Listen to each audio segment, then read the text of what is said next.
Bien, comenzamos la clase del día de hoy, miércoles.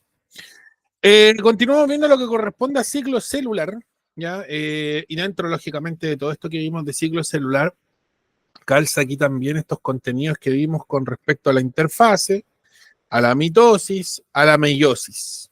Ya hay que considerar esos contenidos sí o sí. Ya entraron muchísimo en la paz de invierno, probablemente esa distribución de preguntas se repita, ¿ya? Y ojo, hay harto ejercicio clásico, ¿ya? Recuerden que yo les he dicho que hay algunos ejercicios clásicos y me refiero a clásicos, a que siguen siendo estos ejercicios de contenido, ¿ya? Son ejercicios que de la materia que yo tuve que estudiar, de la materia que yo tuve que aprenderme y plasmarlo en una respuesta, ¿ya? Probablemente me puedan pedir o medir alguna habilidad un poquito más compleja, aparte del reconocimiento y la comprensión. Podría ser un ejercicio de aplicación, podría ser un ejercicio de análisis, ya o de inferencia, de conclusión, de deducción, etcétera. Pero no son muchos, ¿ya? Entonces también hay que considerar que, y volvemos también a repetir, que la PAES no es una prueba de memorias. Ya hay preguntas donde la memoria es una de las habilidades necesarias, ¿ya? Pero es una de las habilidades necesarias cuando tenemos como 6 habilidades que nos están midiendo. ¿Ya? Entonces, son pocos. Ya, yo sé que es mucho más fácil aprenderse un temario, ya aprenderse X cantidad de contenido, puede ser más, puede ser menos, hay algunos que tienen más habilidad con eso, otros no tanto. Pero la PAES rompió eso hace mucho tiempo. Ya, de hecho, ya en la PDT ya no se veía, en la última PCU también.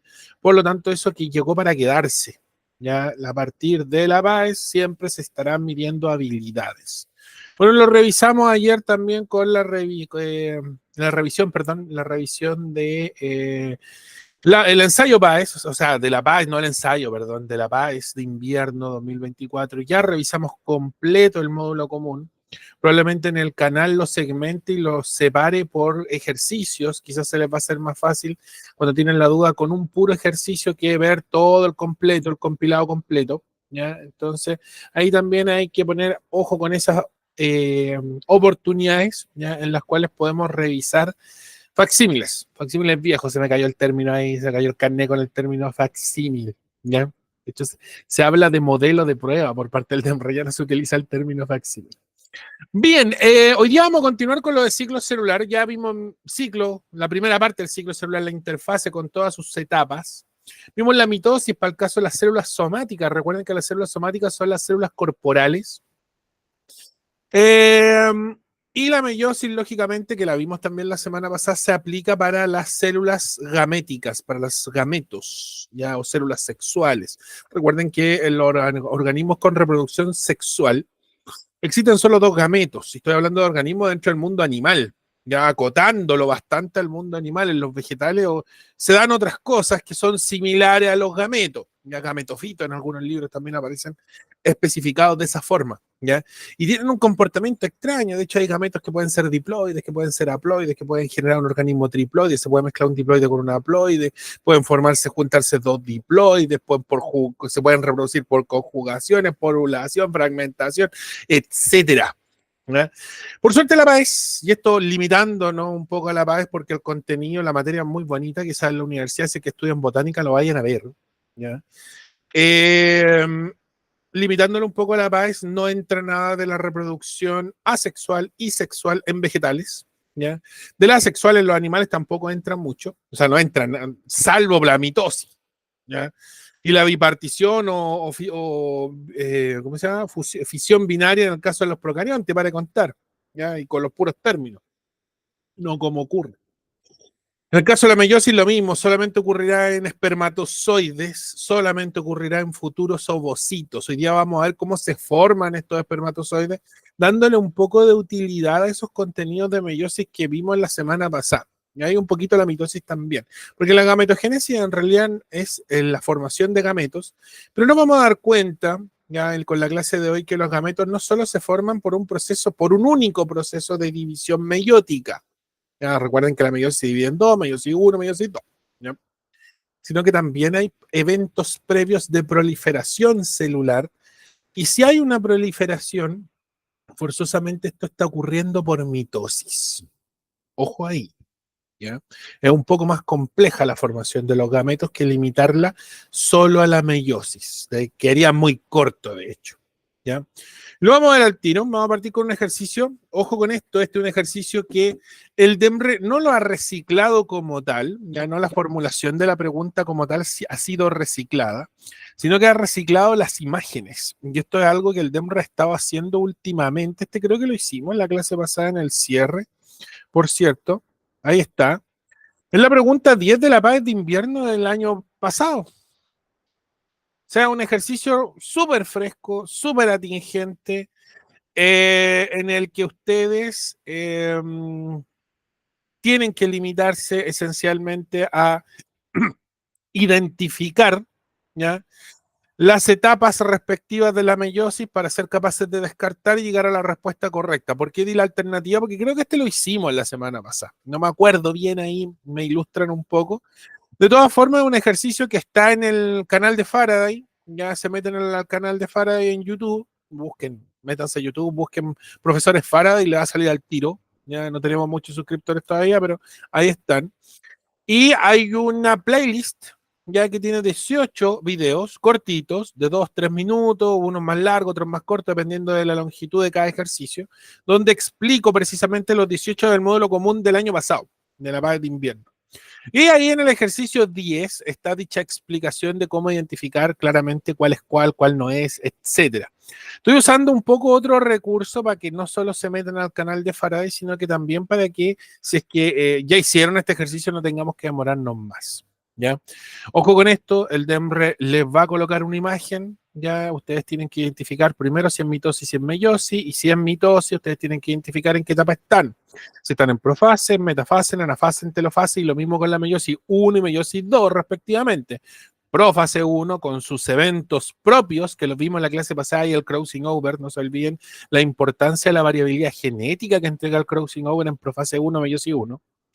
En la metafase 1, perdón, tenemos la etapa siguiente de profase 1, tenemos la metafase 1 y ahí tenemos otro evento de variabilidad con menor potencia, ya un poco más débil dentro de del porcentaje máximo de variabilidad al que se puede optar, porque el crossing over entrega un porcentaje grande, ¿ya? Un 70% aprox. ¿Ya?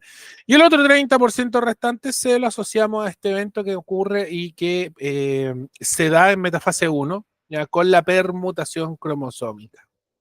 ¿Ya? Ojo ahí. ¿Ya? Dos eventos de variabilidad solamente ocurren en meiosis 1, ya no lo olviden.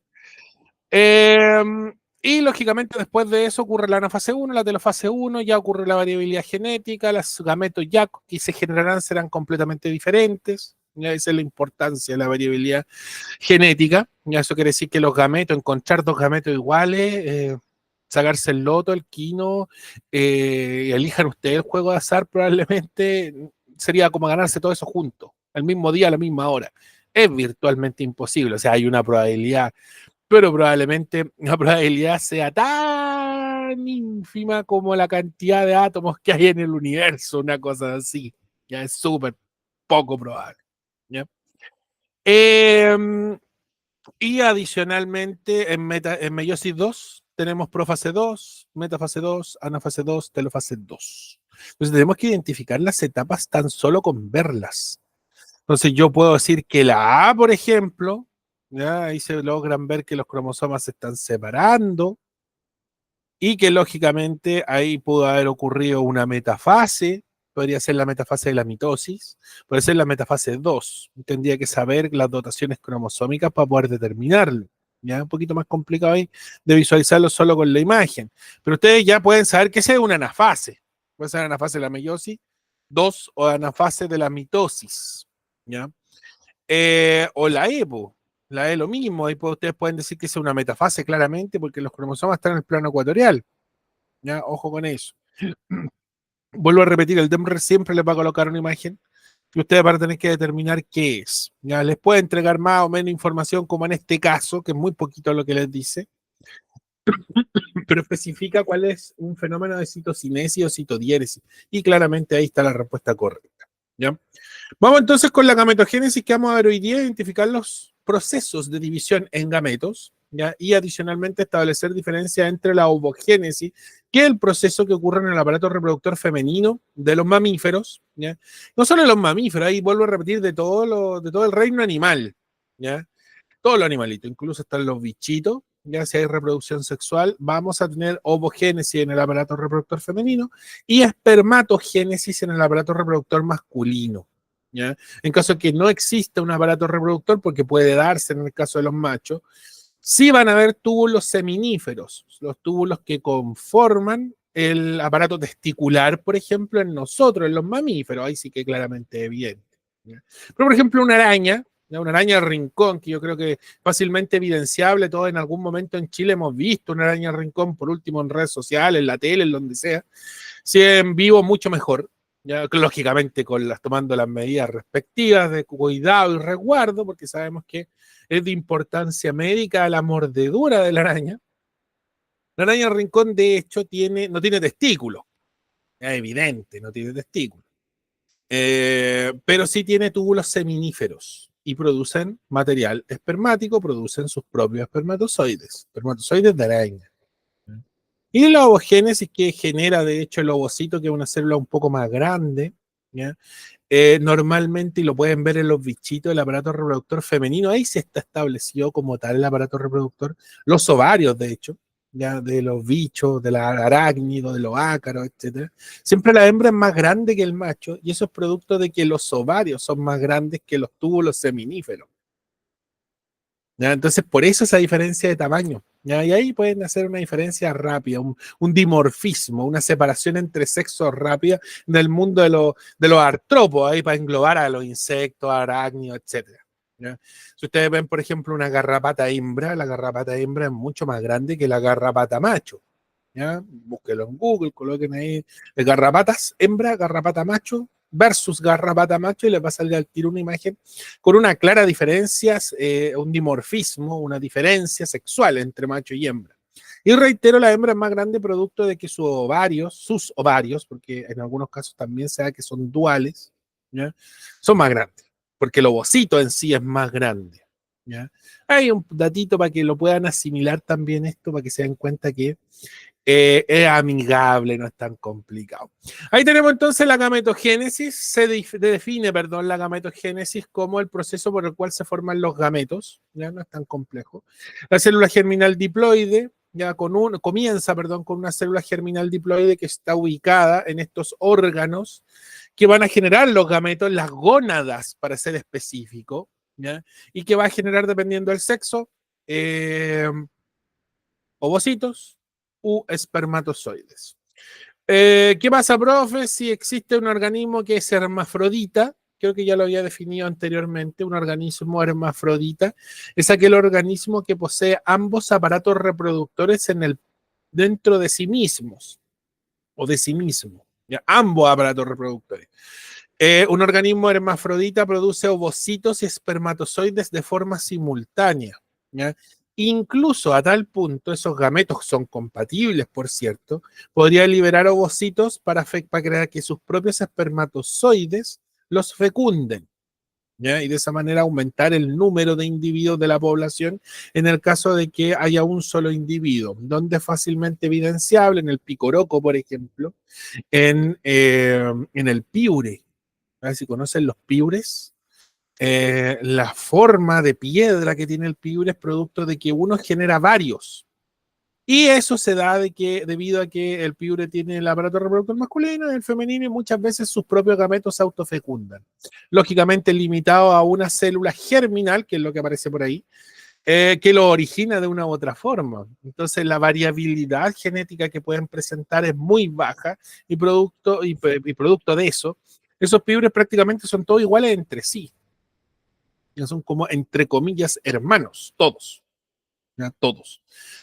Y eso también puede conllevar a la producción de ciertas anomalías o mutaciones. ¿Ya? Entonces, en ese caso, no es bueno que una especie se solvente solamente en función de la reproducción que el mismo puede generar.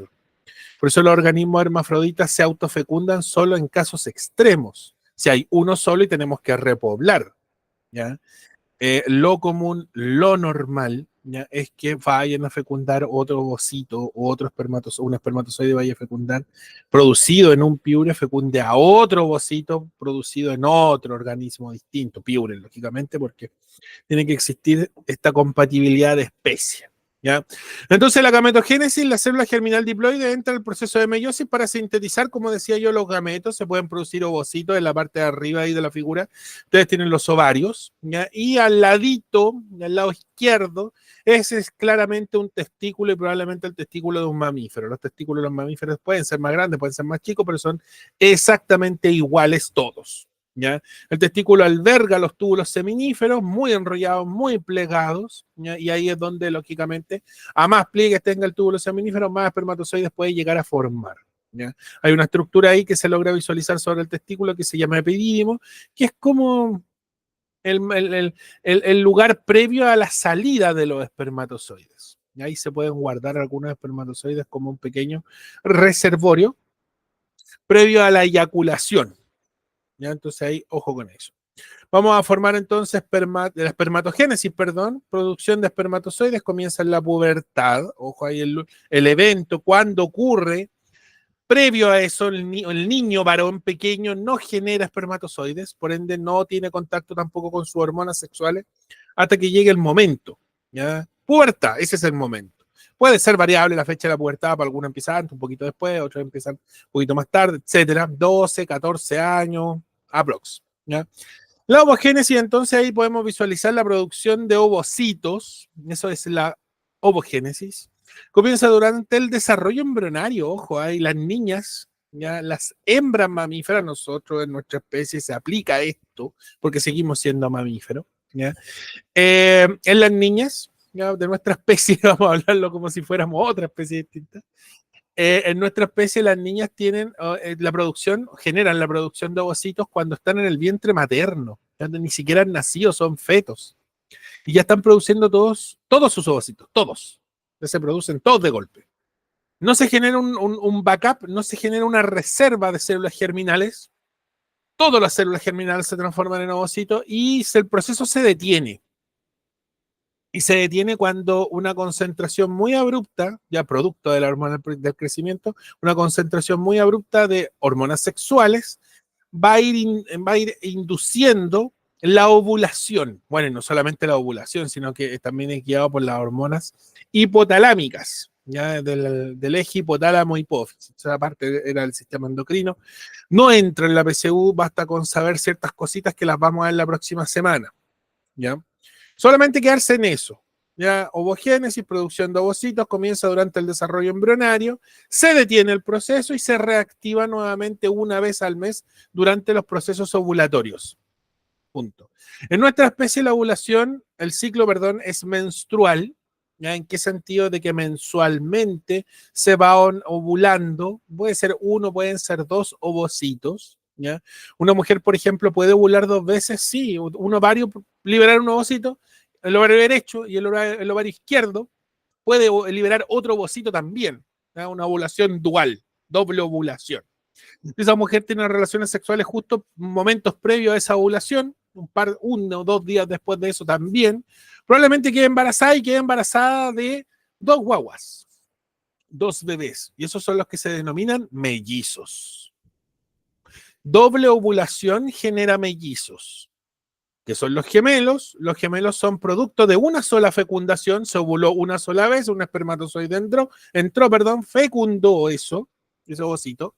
Tenemos una sola célula que empieza a dividirse por mitosis, así muy masivamente, y un pequeño grupito de células se separa del grupo original y genera ahora 2 embriones genéticamente idénticos porque provenían del mismo macizo inicial, y eso se implanta y genera gemelos. Por eso es que los gemelos son del mismo sexo, por eso es que comparten saco vitelino, ¿ya? O la misma bolsa, como se dice vulgarmente, ¿ya? Porque inicialmente eran un único grupo de células que se segmentó más de la cuenta.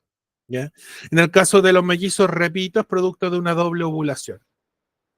Ojo ahí, ¿ya? Eso, y lógicamente la mujer va a ir progresivamente liberando sus ovocitos, aproximadamente hay como 500.000, entre 400.000 y 500.000 ovocitos por ovario, ya ahí depende lógicamente de la mujer. Esto está determinado por la carga genética femenina. Eso quiere decir que si la mamá le llegó la menopausia muy temprano, probablemente a la hija también. ¿Ya? Y porque probablemente la abuela también tuvo una menopausia muy temprana. Lo mismo con las menopausias tardías. Si la abuela, por ejemplo, su menopausia le llegó a los 57 años, 55 años, a la mamá probablemente le llegue a la misma edad, cercano, puede ser un año más, un año menos, pero cercano, y a la hija también. Ya porque esta carga de ovocitos está determinado, vuelvo a repetir, por la línea materna. Ahí los varones no tenemos nada que hacer, genéticamente hablando. ¿Ya? Eso, po, eso. Y lógicamente la última ovulación, ya después de la última ovulación, los ovocitos se terminan, el ovario queda vacío, ¿ya? Y ahí es donde lógicamente comienza la menopausia, aunque probablemente la mujer ya empezó a tener ovulaciones muy distanciadas en el tiempo y le llegó la menopausia. ¿Ya? Eso, po, eso. ¿Ya? Vamos con los procesos como tal. ¿Ya? El primero que vamos a ver, ahí está. La espermatogénesis, espero que la vean bien, espero que yo no esté molestando. Voy a ver si puedo cambiarme. Creo que se puede. Perfecto, ahí no estoy molestando. No, es igual molesto en todos lados. Vamos a quedar acá abajito donde yo creo que no molesto. ¿Ya? Ahí tenemos la espermatogénesis, proceso que forma los espermatozoides. ¿Ya? Esencialmente, hay dos procesos mitóticos iniciales por el cual las células germinales proliferan en número. Y es el por qué nosotros los varones nunca se nos terminan los espermatozoides, ¿ya? Porque siempre tenemos una reserva de células germinales. O sea, tenemos un grupo de células, que son las células germinales. Células germinales hacen mitosis, pero la mitad de esas células germinales genera espermatozoides y la otra siempre se está generando más células germinales. Entonces, los varones, ¿ya? Los machos mamíferos, si queremos ahí englobar a toda la, el orden, ¿ya? Lógicamente tenemos una reserva y vamos a producir gametos toda nuestra vida desde que comenzamos el proceso. En la pubertad, ¿ya? Hasta que lógicamente seamos viejitos y nos muramos.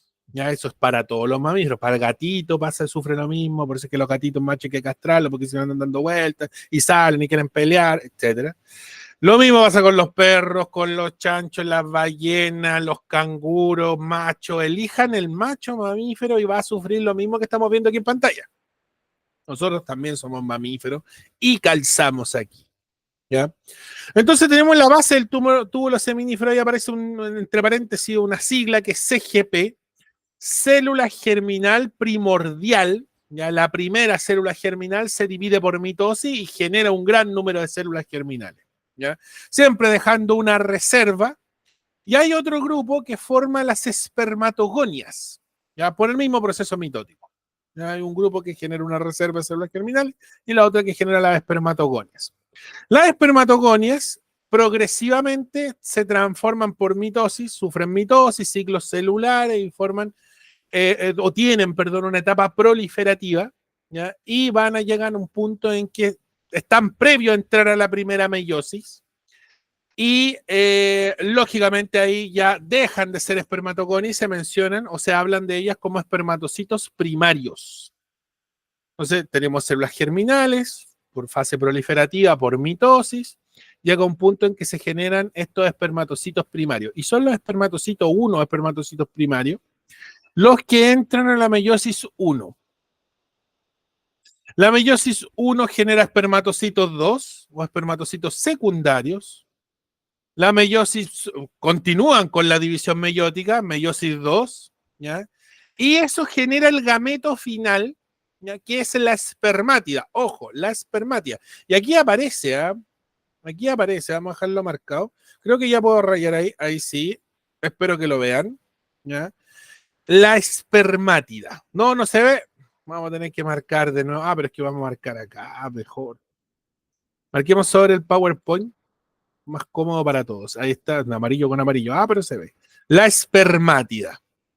La espermátida, perdón, es haploide.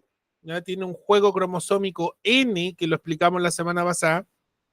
Y la espermátida, vamos a colocarlo aquí, N. Y tiene C cada cromosoma. ya tiene su material genético en un estado mínimo, NS. ¿Ya? El espermatocito secundario es, vamos a dar aquí, N12. Y el espermatocito 1 inicia el proceso como 2N, perdón, 2N4C. Lógicamente la espermatoconia, aquí las células germinales son 2N4C. Como que hacen mitosis, esto nunca se reduce, a lo más se reduce 4C, 2C, 4C, 2C, 4C, 2C, producto del ciclo celular. ¿Ya? Recuerden que esto es obligatorio, esta dotación cromosómica, para iniciar un proceso de división, ya sea mitosis o meiosis. En este caso aquí, en la fase meiótica es por meiosis, ya 2N4C, y termina generando por meiosis 1, N2C, dos células ahí en realidad tenía que haber sido N2C. Estas dos células simultáneamente hacen la meiosis 2 y generan 4 espermátidas, ahí está, NC cada una. ¿Ya?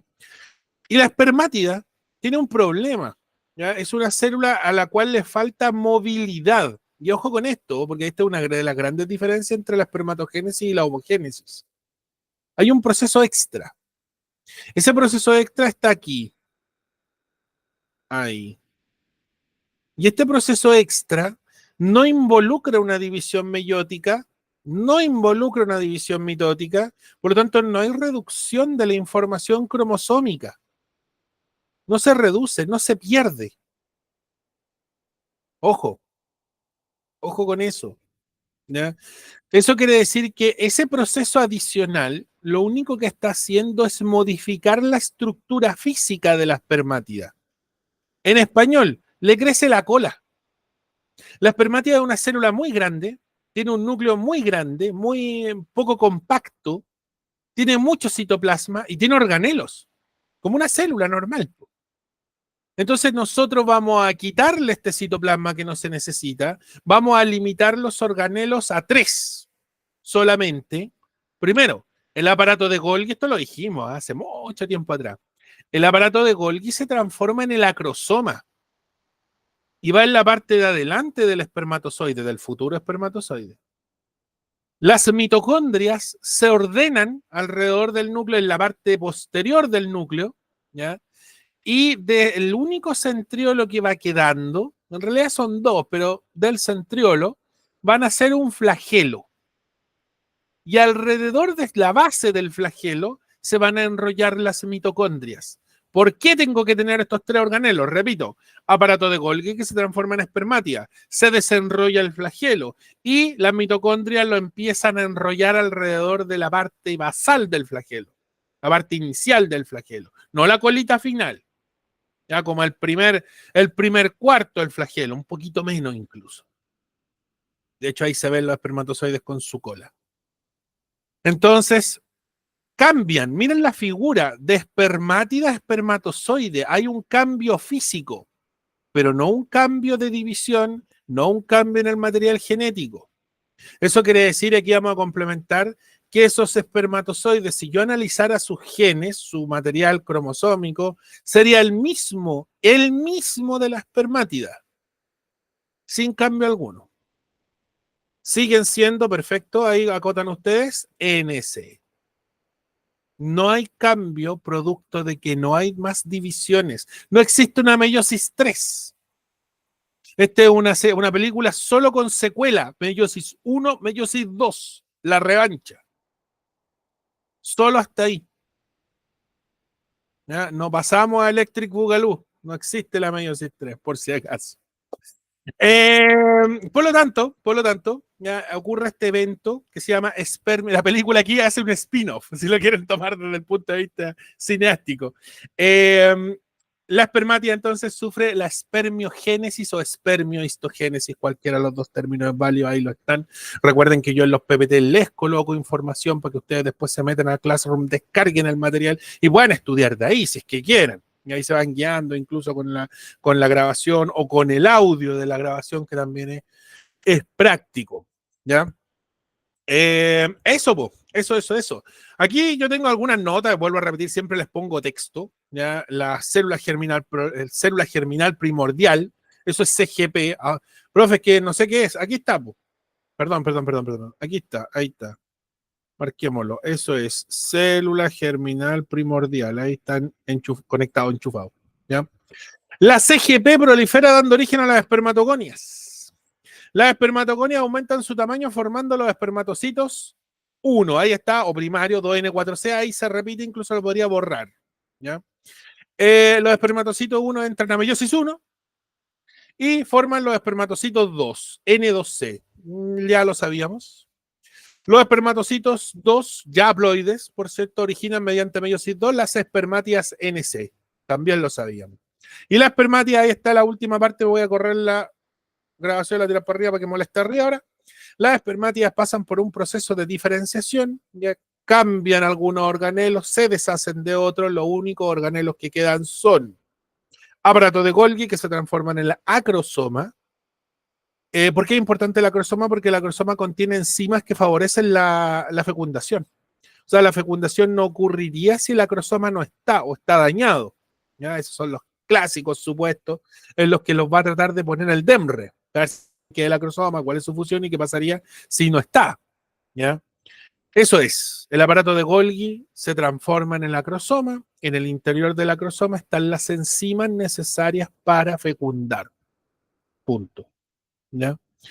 Y adicionalmente los centriolos se transforman en este largo flagelo característico de los espermatozoides y alrededor de la base del flagelo, ¿ya? Si ustedes pueden ver ahí en la figura, se ve un poquito más gordita la base del flagelo, lo más cercano al núcleo. Ahí están enrolladas las mitocondrias. ¿Para qué? Para que el flagelo tenga energía y pueda moverse. Si no hay suficiente energía, es como que a mí se me acabe la benzina en la carretera, en la autopista, ¿ya? Y el auto se va a parar y me voy a detener. A más benzina, más lejos llego. Aquí es lo mismo. A más mitocondrias, más energía dispongo, más lejos puedo llegar y por ende puedo terminar el proceso de fecundación. ¿Cuántos espermatozoides llegan al ovocito? Ya, tienen que pensar que aproximadamente por centímetro cúbico, que es más o menos, un poquito más, un poquito menos lo que se genera en una eyaculación, ¿ya? Son aproximadamente 21, 22, 25, en algunos 20, dicen otros, cercano, ¿ya? 20 millones, 21 millones de espermatozoides por centímetro cúbico, ¿ya? Hartas células espermáticas. La mitad se pierde en el ovocito, que no es, o sea, en el ovario. Ya los espermatozoides entran por el canal vaginal, llegan al útero. En el útero tengo dos caminos, izquierda y derecha. Si la mujer ovuló por la izquierda, esos espermatozoides tienen la posibilidad del éxito. La otra mitad se va a ir al camino que no tiene un ovocito y por ende se morirán. Así que inmediatamente la mitad de los espermatozoides se va a perder, forzosamente. ¿Y cuánto llegan al ovocito? Porque la trompa de falopio, el oviducto es bastante amplio, ¿ya? Llegan aproximadamente unos 500, 600 espermatozoides. Entre 300 a 600, ahí el número puede ir variando. Debajo de eso la persona presenta cierto grado de infertilidad, probablemente no haya una fecundación, se necesita, vuelvo a repetir, un número específico que va a estar entre 300 a 600 para tener una fecundación exitosa. Si tengo menos que eso, probablemente mi conteo de espermatozoides sea bajo y yo tengo un grado de infertilidad. ¿Ya? No esterilidad, ojo. Una persona estéril no tiene, no produce espermatozoides. ¿Por qué? Porque tiene un fallo en las células germinales. No hay células germinales o se murieron, se dañaron. Podría ser. Ese es un estéril. Un infértil tiene, pero genera poco. También puede ser producto de algún daño, alguna enfermedad, un tumor, por ejemplo, cáncer testicular, etcétera. ¿Ya? Ojo aquí con esto. No les van a preguntar qué es el cáncer testicular, no les van a preguntar qué es la infertilidad, qué es la esterilidad, pero sí es bueno saber qué son, porque recuerden, el DEM recontextualiza con sus ejercicios. Los encabezados de los ejercicios del DEMRE son largos y ahí hay un contexto, por eso que son largos y muchas veces se mencionan términos. Entonces se habla de esterilidad, probablemente se lo definan, pero como ustedes ya saben que es la diferencia entre esterilidad e infertilidad, perfecto. Para eso es la materia que yo tengo que estudiar. para que el DEMRE vea o mida no lo que yo sé, o si me lo sé o no me lo sé. Es más que nada para que el DEMRE evalúe la capacidad que tienen ustedes de qué hacer con ese contenido. Porque reitero, el contenido lo pueden memorizar sin problema. Ojo, vámonos con la ovogénesis ahora. Ahí está. Oh, perdón, perdí el mouse. Siempre pierdo el mouse. No sería yo si no tengo perdido el mouse. Ahí está. Ahí está la espermistogénesis. Recuerden que yo siempre les voy a colocar datos en el PPT, repito, para que cuando lleguen a Classroom lo descarguen y puedan repasar de ahí. Ahí tenemos la espermátida y podemos ver que la espermátida, ahí sí, espermátida. Tiene su aparato de Golgi, tiene su núcleo, tiene sus mitocondrias, se ven otros organelos que podría ser el retículo endoplasmático, tiene su centriolo, miren ahí, el pack de centriolos, como buena célula animal. El aparato de Golgi se concentra cerca del núcleo. Las mitocondrias se concentran en la región próxima al centriolo, que se transformará en el flagelo. Inicio de la formación del acrosoma. ¿Gracias a quién? A que el aparato de Golgi se transforma en el acrosoma. Parte del citoplasma de la espermátida se va eliminando. Hay otra célula que es como la nana de los espermatozoides, y esa célula nana, que se llaman células de Sertoli, por cierto, fagocitan, se comen al citoplasma residual y a los organelos que una espermátida no necesita, y se forma el espermatozoide gracias a ellas. ¿Ya? Se forma el flagelo y ahí tenemos finalmente el clásico espermatozoide y pueden ver las mitocondrias donde están ubicadas aquí. El flagelo que formó la colita característica. El núcleo haploide, NC, ahí ya para que ser más específico, NC. Este núcleo también era NC, por lo tanto no hay modificación del material genético, no hay división. No hay meiosis 3, no existe la meiosis 3, no hay mitosis, no hay meiosis 1, no se repite de nuevo una meiosis. ¿Ya? Entonces la espermistogénesis no es una división celular. Ojo con eso, van a tratar de confundirlos por ahí. ¿Ya? Y ahí podemos ver el acrosoma, que claramente ahí está el acrosoma, que alguna vez fue el aparato de Golgi. ¿Ya? Un poquito más larga la espermistogénesis porque en realidad no es complejo. El proceso, una vez que comienza en la pubertad, es bastante secuencial, siempre generando una reserva de células germinales para seguir generando más espermatozoides. Es como la diferencia. Y este paso extra que estamos viendo aquí, y que es producto de que necesitamos una célula móvil. Ya es por eso en realidad. Y ahí es cuando muchos preguntan, pero ¿y el ovocito no se mueve? El ovocito se mueve porque el oviducto en cierta forma lo va empujando. No tiene un flagelo, por lo tanto su movimiento es lento, muy lento. ¿Ya? El ovocito tiene otras características que las vamos a ver ahora. ¿Ya? De hecho, hay mucho relacionado a las mitocondrias. Ninguna de esas mitocondrias que tiene este espermatozoide pasan durante la fecundación al futuro embrión. Eso quiere decir que nosotros, las mitocondrias que tenemos, las heredamos de nuestra mamá. Y nuestra mamá heredó sus mitocondrias de nuestra abuela. Y nuestra abuela de nuestra bisabuela. Y así por la línea materna. O sea, podríamos decir aquí ya, como para que lo interpreten, vienen de la primera mujer las mitocondrias. Y se han ido pasando de generación en generación hasta la era actual. ¿Ya? Y como para que lo asocien rápido. ¿Ya? Por lo tanto, el ADN mitocondrial es ADN materno en cierta forma, o que viene por la línea materna. Hay varios estudios que, de hecho, se pueden hacer con el ADN mitocondrial.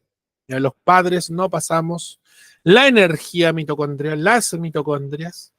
Sí pasamos el centriolo.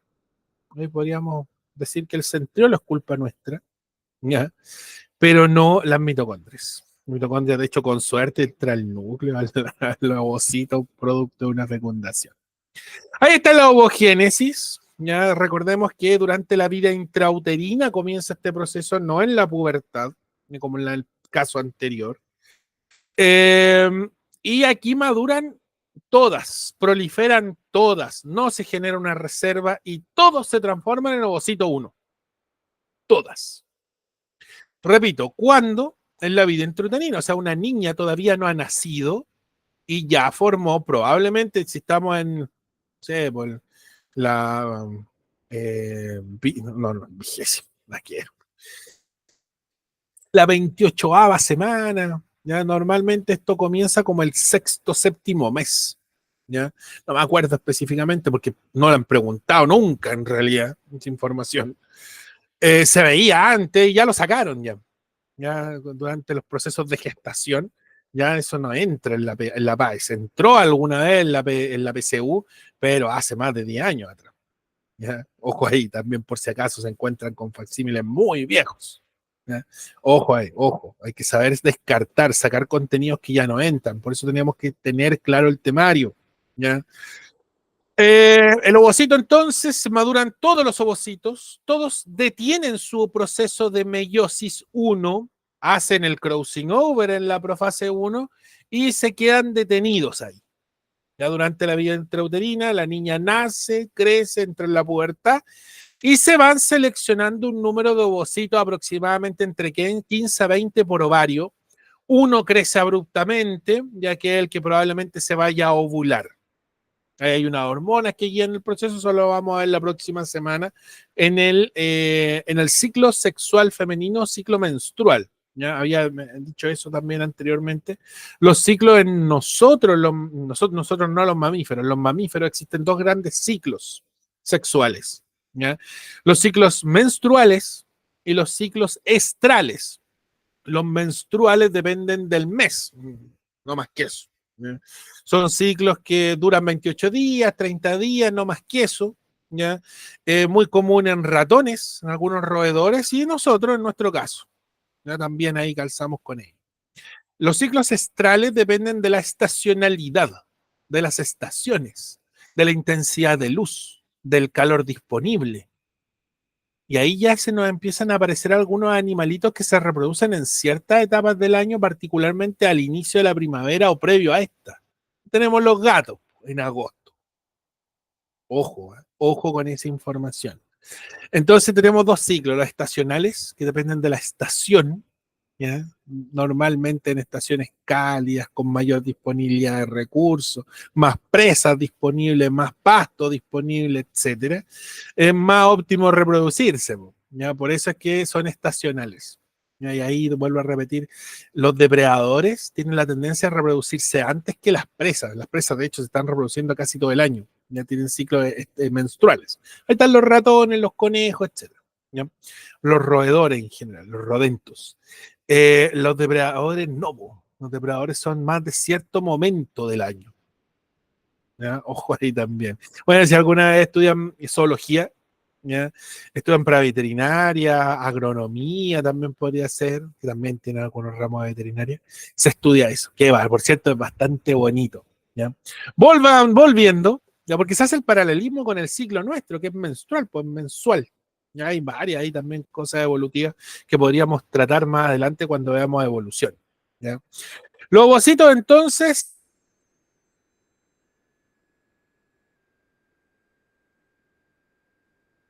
N2C, ahí me faltó la información. Bueno, ahí vamos colocando el texto al tiro. En la etapa prenatal, cuando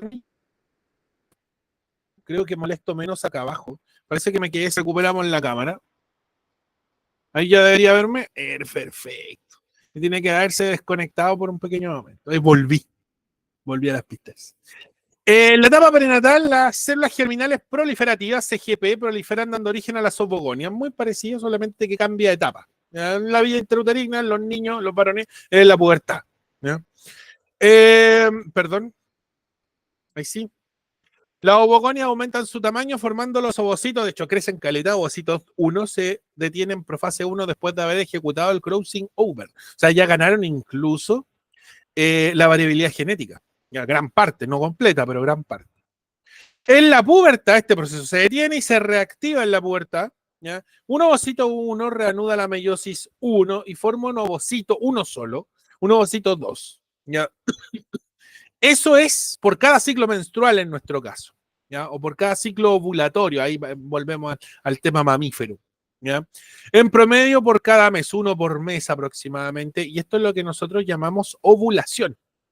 La formación del ovocito 2 se llama ovulación. Así de simple. Y ojo aquí. El ovocito 2 continúa su división y se detiene en metafase 2. Detuvo la meiosis. Reactiva la meiosis 1, que la tenía detenida desde los tiempos que se estaba gestando, ya en la vida intrauterina. Producto de la ovulación, se transforma de ovocito 1 a ovocito 2. Y el ovocito 2 avanza un poquito en la meiosis 2, y la detiene otra vez en la metafase 2. Ahí estamos parados. ¿Ya? ¿Por qué detenemos el proceso? Porque el ovocito necesita algo. Ojo, continúa la división solo, sí, como dicen los matemáticos, solo en caso de haber fecundación. Si no hay fecundación, si no llegan los espermatozoides o llegan tarde, ¿ya? Llegan tarde me refiero a que el ovocito se murió y no pudieron entrar los espermatozoides, ahí llegaron tarde, el ovocito jamás, pero jamás termina su meiosis. Por lo tanto, los ovocitos solo terminan la meiosis si el espermatozoide fecunda. Por eso es importante el acrosoma, porque parte de las enzimas, ¿ya?, que favorecen esa fecundación reanudan la meiosis del ovocito. Ojo ahí, ¿ya? Ojo con eso. Ya no es que yo quiero ser machista, no. En la biología aquí la culpable, echen la culpa, no sé, Dios, ya, Dios es el culpable, en el cual el ovocito requiere forzosamente terminar la meiosis con la célula masculina. Ojo ahí, ya tómenlo por último para que lo puedan recordar de alguna forma, ya para que no se le haga tan tedioso. ¿Ya? No vamos a entrar no estamos en época de guerra de sexos, no, que ya cambiamos. ¿Ya? Ojo con eso, el ovocito no termina la meiosis. ¿Ya? De hecho, es lo normal, y ahí ya pasándome para el otro lado para que no digan que soy machista, me terminen fundando. En realidad, una mujer jamás va a ser capaz de fecundar todos sus ovocitos. Estamos hablando de que va a tener, ¿cuánto? ¿Medio millón de hijos? No, pues imposible. ¿Ya? Imposible. Eso quiere decir que los ovocitos es más común que se forme un ovocito y que se muera a que ese ovocito termine la meiosis y se transforma en óvulo, producto de una fecundación. Nosotros, que ya nacimos, somos producto de la formación de un óvulo. Por lo tanto, técnicamente el óvulo, y por eso es que yo no hablo de óvulo y siempre he hablado de ovocito, ¿ya? El óvulo solamente vive por un par de horas antes de transformarse en un futuro embrión, en un cigoto. ¿Ya? Ojo con eso también. ¿Ya? El óvulo dura 2 horas. O sea, entró un espermatozoide, activó la meiosis, y el ovocito genera el óvulo.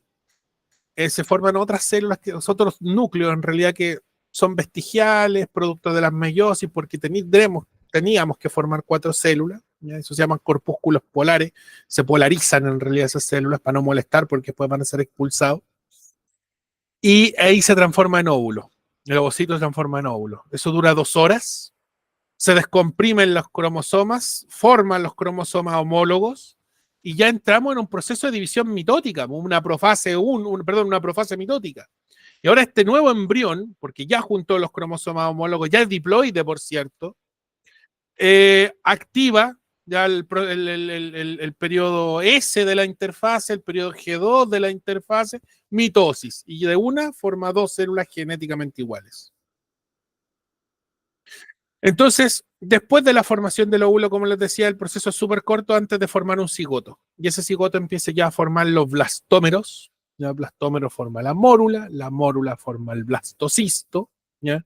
Y el blastocito, ya previo a la implantación o durante la implantación, forma la blástula. Y ahí ya tenemos un embrión, de hecho, ya un futuro embrión. Eso.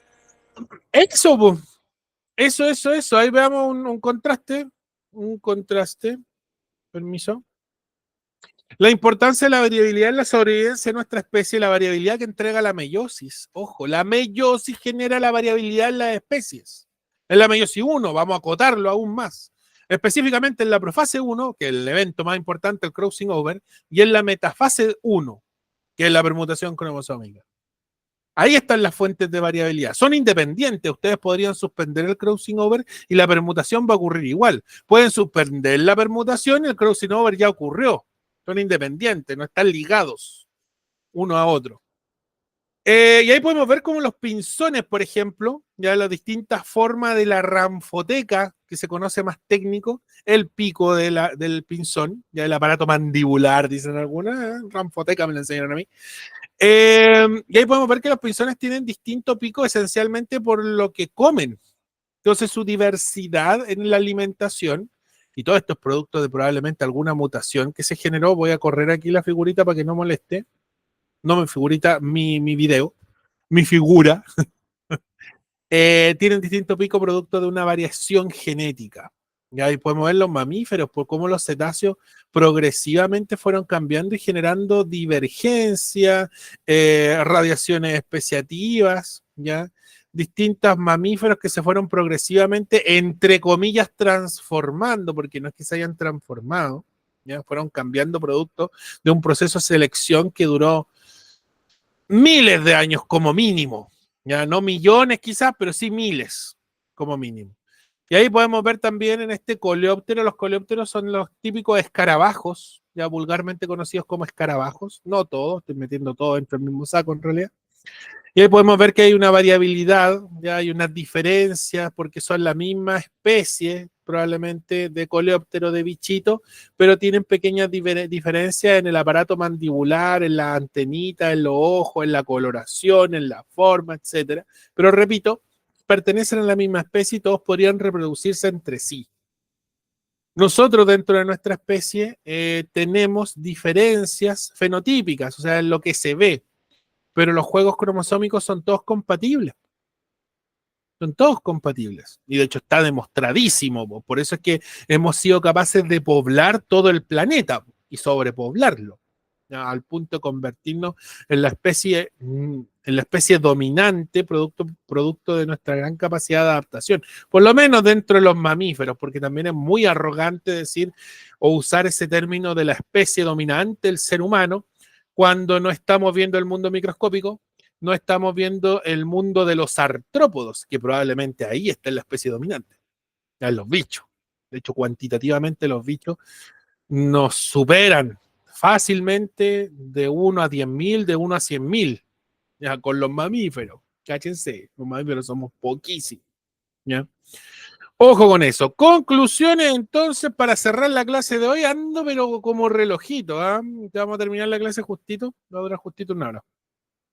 La meiosis es un proceso que produce variabilidad genética. Primera conclusión, el DEMRE va a tratar de o preguntármela, o de hecho esto deberían estudiarse la memoria, esto sí que sí, las conclusiones, ¿ya? La meiosis es un proceso que produce variabilidad genética en dos etapas, en la profase 1 y en la metafase 1, siendo fundamentales los organismos con reproducción sexual para la formación de ovocitos y espermatozoides. Me faltó ahí diferentes genéticamente. ¿Ya? La importancia radica en la diferencia. Si todos fuéramos iguales, seguiríamos generando los mismos organismos. Y cuando venga una enfermedad nos va a matar a todos, sin excepción. El que seamos diferentes, por lo menos asegura que un grupo muy reducido sea capaz de sobrevivir. Esa es una ventaja, ¿ya? Ojalá no llegue nunca. La variabilidad genética influye en la diversidad intraespecífica, o sea, dentro de la misma población vamos a tener organismos que, pese a que pertenecen a la misma especie, son parecidos, son compatibles genéticamente, son distintos, ¿ya? Pudiendo ofrecer distintas opciones para sobrevivir frente a un medio ambiente que cambia constantemente. Esa sí que es conclusión, porque es transversal con evolución. Cuando veamos evolución lo vamos a volver a decir. Ojo. La variabilidad genética acá también influye de modo interespecífico, o sea, entre especies. Un perro con un gato, por ejemplo, dice, pero ¿cómo? Pero es que hay un perro que corre más rápido. Hay un gatito que también es capaz de escapar más rápido. También influye de modo interespecífico, siendo un mecanismo que permite originar otras especies mediante el proceso de evolución. También, adivinen, lo vamos a ver en evolución. Recuerden que la materia, los contenidos de evolución, este año entran en el módulo común. Lo mismo con sistema inmune. Ojo. Hagamos un ejercicio. Me gusta hacer ejercicios. Ya a esta altura deberíamos estar un poquito más autónomos. Se me fue la alternativa, así que tengo otro, por cierto, por suerte. No tengo otro. Bueno, leámoslo por último. Una clínica de inseminación, este es del año pasado, ¿eh? Una clínica de inseminación artificial humana está optimizando un método que aumenta la eficiencia de la fecundación in vitro. Para ello, co-cultivan, o sea, cultivan simultáneamente, en la misma placa X cantidad de espermatozoides con Y cantidad de ovocitos, para evaluar la eficiencia de la fecundación. Una vez terminado el procedimiento, ¿cuál de las siguientes opciones corresponde al parámetro que se debería cuantificar? Ojo, miren aquí, lo están pidiendo datos prácticamente del encabezado del ejercicio. Claramente ahí se me fue la alternativa correcta, la letra B. ¿Ya? ¿Qué dice la A? Ovocitos y espermatozoides que hay en la placa. Pero es que eso a mí no me sirve para saber la eficiencia de la fecundación. Porque la eficiencia de la fecundación, repito, va a radicar en cuántas células van a tener el juego diploide producto de la fecundación. Yo lo que necesito saber es cuántas células son capaces de ser fecundadas producto de esta optimización del método. Entonces, lo que yo estoy optimizando, lo que estoy midiendo es la capacidad de inseminación artificial humana. Y para poder determinar la inseminación artificial humana, tengo que saber el producto, cuál es el producto de la inseminación artificial humana. O sea, cuántas células in vitro se fecundan. No cuántos espermatozoides se están produciendo, no cuántos espermatozoides son capaces de fecundar al ovocito, que sería el caso normal o el caso natural, no in vitro. ¿Ya? Aquí estamos trabajando in vitro. Ya vuelvo a repetir. Por lo tanto, claramente por eso es que es la letra B. Ya empecé que les di la alternativa, no necesariamente era obvia. ¿Ya? La A no es, lógicamente, la A podría servir en un medio natural, no en un in vitro. La C dice espermatozoides que rodean a cada ovocito, lo mismo, probablemente sea muy útil en un medio natural, no en el in vitro. Y la D, los espermatozoides que quedan en la placa, lo mismo, por los que no fecundaron, también sería útil en el medio natural, no en el in vitro. O sea, aquí radica mucho la eficiencia en la fecundación in vitro, que lo dice el encabezado del ejercicio en la segunda línea, y ese sería como el datazo que tengo que destacar aquí. No lo voy a hacer porque ya ustedes tienen que ser capaces de empezar a tomar esta autonomía con los ejercicios y ser capaces de subrayarlo. Ya a partir ya de la próxima semana van a empezar a quedar un poquito más solos con la ejercitación, en el sentido de que yo ya no les voy a dar la respuesta ni les voy a andar destacando todo. Sí, cuando el ejercicio sea muy rebuscado. ¿Ya? Cerremos la clase del día de hoy. Se me escapó el mouse una vez más, como siempre. Ahí está. Vimos meiosis la semana pasada. ¿Ya? La meiosis, ahí está, dos divisiones, ¿qué significa o qué es? Dos divisiones sucesivas que permiten la formación de gametos, ya sean ovocitos u espermatozoides y o espermatozoides. ¿Ya?